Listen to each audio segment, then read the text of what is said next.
Assalamualaikum warahmatullahi wabarakatuh. Perkenalkan, nama saya Abimayu dengan nomor NIM 6213111090, kelas PGKR 1E. Di sini saya akan menjelaskan materi tentang perkembangan peserta didik. A. Pengertian perkembangan. Perkembangan adalah bertambah kemampuan atau skill dalam struktur dan fungsi tubuh yang lebih kompleks dalam pola teratur dan dapat diramalkan sebagai hasil proses pematangan. Furlop menyatakan perkembangan sebagai rangkaian perubahan progresif yang terjadi sebagai akibat dari proses kematangan dan pengalaman. B. Prinsip-prinsip perkembangan. Manusia tidak pernah dalam keadaan statis sejak terjadi proses pembuahan hingga ajal tiba. Manusia selalu berubah dan mengalami perubahan. Titik-titik perubahan tersebut bisa menanjak, kemudian berada di titik puncak, kemudian mengalami kemunduran. Selama proses perkembangan seorang anak, ada beberapa ciri perubahan yang mencolok, yaitu 1. Perubahan fisik, yaitu perubahan tinggi badan, berat badan, dan organ dalam tubuh lainnya, misalnya otak, jantung, dan lain sebagainya.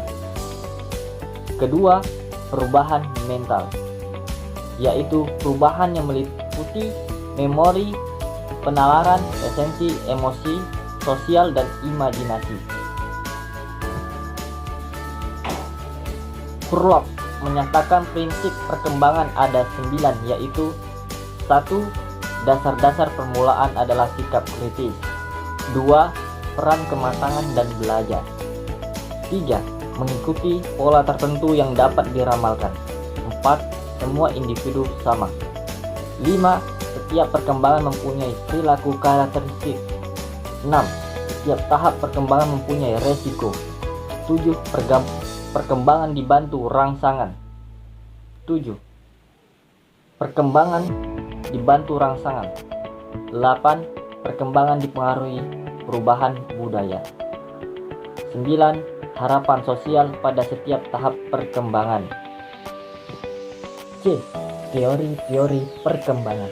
Menurut Crane tahun 2007 ada 14 teori perkembangan yang dikemukakan ahli-ahli psikolog perkembangan, yaitu 1.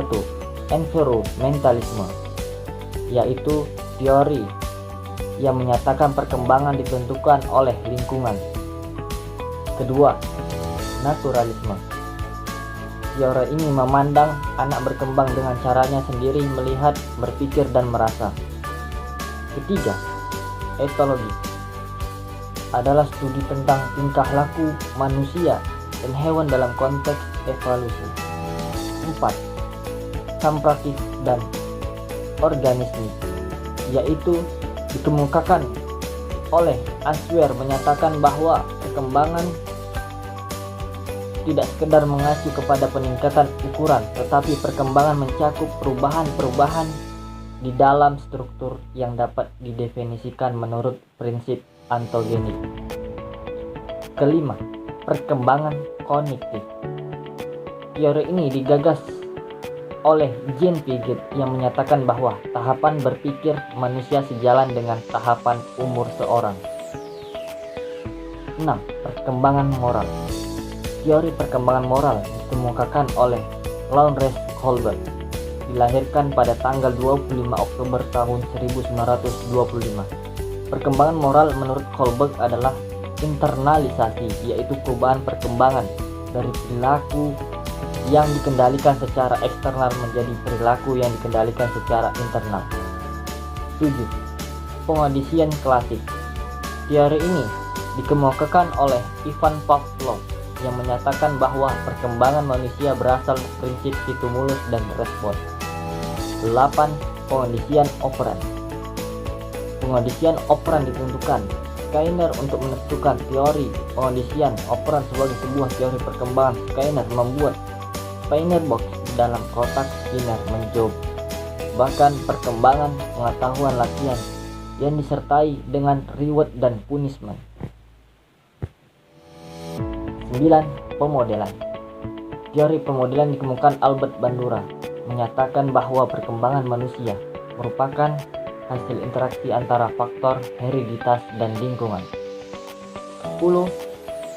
Sosial historis, yaitu berpandangan bahwa kontak sosial merupakan hal yang sangat penting dalam proses belajar seorang anak.